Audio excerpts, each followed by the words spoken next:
최고위원회 시작하겠습니다.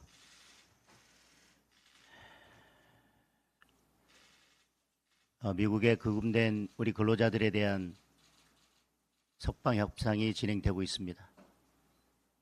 조속하게 마무리돼서 모든 근로자들이 하루빨리 아무런 불이익 조치 없이 한국에 돌아올 수 있기를 기대합니다. 그리고 대통령이 직접 나서서 이 문제를 조속히 해결해 주실 것을 다시 한번 촉구합니다. 그리고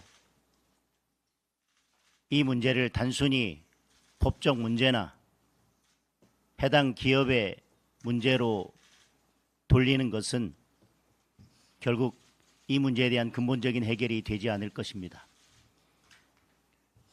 한미 관세 협상에 따라서 우리는 엄청난 규모의 미국 투자를 해야 되는 상황입니다. 이런 법적인 근본적인 문제가 있다고 하는 것은 이미 예전부터 누구에게나 다 알려진 사실입니다. 그러나 정부는 방치하고 있었고 지금 그 후폭풍을 맞고 있는 것입니다. 이 문제에 대해서 근본적인 해결을 하지 않는다면 앞으로 투자를 해야 될 기업, 그리고 지금 미국 내에 있는 한국 기업들은 공포에 휩싸일 수밖에 없습니다. 따라서 지금 미국에 구금된 근로자들의 안전한 귀국 조치를 하는 것은 성과가 아니라 필요 최소한입니다. 정부가 앞으로 있을 대미 투자에 대비해서 근본적인 대책을 수립해야 할 것입니다. 오늘 대통령과의 회담이 예정되어 있습니다. 취임 100일을 앞둔 시점에서 대통령이 여야 지도부와 대화의 물꼬를 튼 것에 대해서는 의미 있게 생각합니다. 그러나 변화가 없다면 만남은 의미가 없습니다. 지금 대한민국에는 대통령은 보이지 않고 특검만 보입니다. 국회에는 더불어민주당만 보입니다. 이것을 바꾸고 변화시키는데 대통령이 어떠한 역할을 할 준비가 되어 있지 않다면 이번 만남은 그저 국민에게 보여주기 위한 쇼에 불과할 것입니다. 이번 만남이 지금의 어려운 국정 난맥상을 풀어내고 더불어민주당의 의회 독주를 막아내고 정치특검의 무도한 수사를 막아내는데 대통령이 역할을 할 수 있는 계기가 되기를 바랍니다. 그런 의지와 변화에 대한 의지가 있어야 이번 만남이 국민들께 의미 있는 만남으로 비춰질 것입니다. 이상입니다.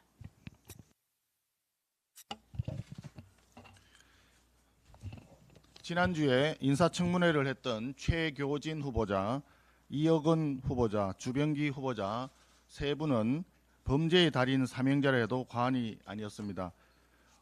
음주운전부터 시작을 해서 여중생 폭행까지 막말 폭력의 달인 최교진 후보자, 해외 파견 갈 때마다 집을 사들여 시세 차익을 본 갭 투자의 달인 이혁은 후보자, 과태료와 세금 체납으로 15번이나 재산을 압류당한 체납의 달인 주병기 후보자, 이 세 명은 장관은커녕 어떠한 공직도 맡을 자격이 없습니다. 이재명 대통령께서는 이 범죄의 달인 3인방에 대한 지명 철회가 필요하다는 말씀을 드립니다.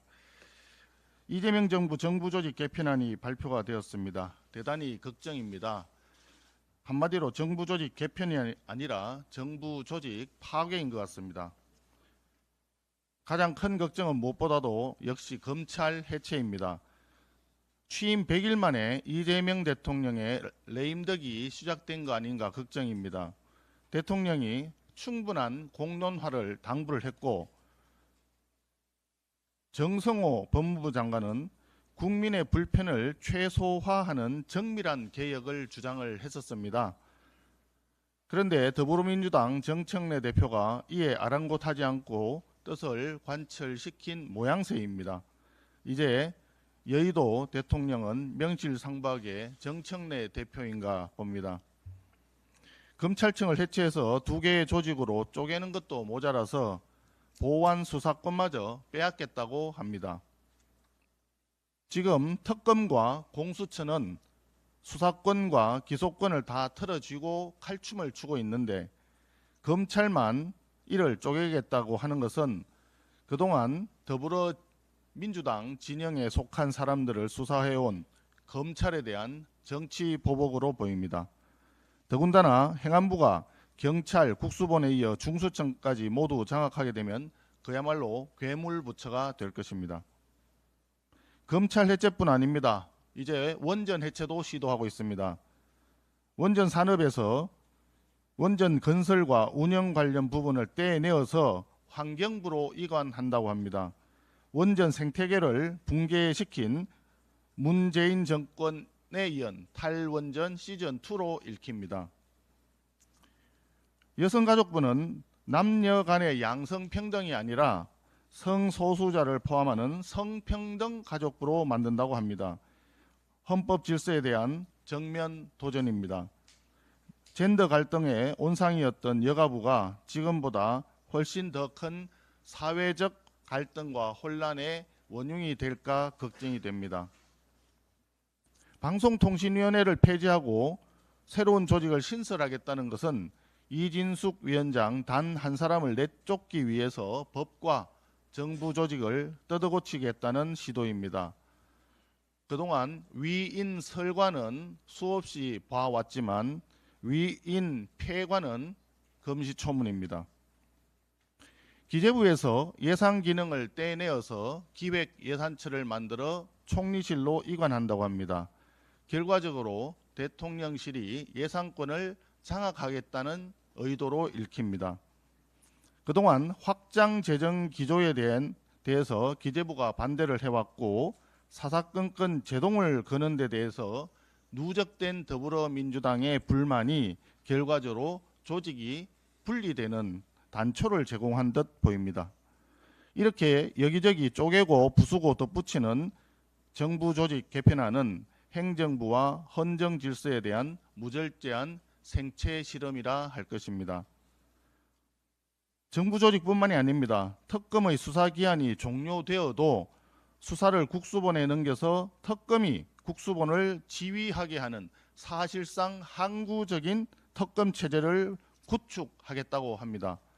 이마저도 못 믿어온지 법원에 특별 재판부를 설치하고 또 급작스럽게 대법관은 26명까지 대폭 확대하겠다고 합니다. 최소한 100년을 내다보며 국가를 경영해도 국제사회에서 경쟁력을 어떻게 확보할지 걱정인데 5년 임기의 위탁 경영자가 이렇게 망나니 칼춤 추듯이 국가기관의 기본 질서를 마구 파괴해도 되는지 의문입니다. 이렇게 졸속적인 정부 조직 개편안을 더불어민주당은 9월 25일 통과시키겠다고 합니다. 발표하고 겨우 2주 만에 졸속 강행하겠다는 의도가 무엇인지 국민들은 묻고 있습니다. 이재명 정부에서 부동산 공급 대책을 내놓았습니다.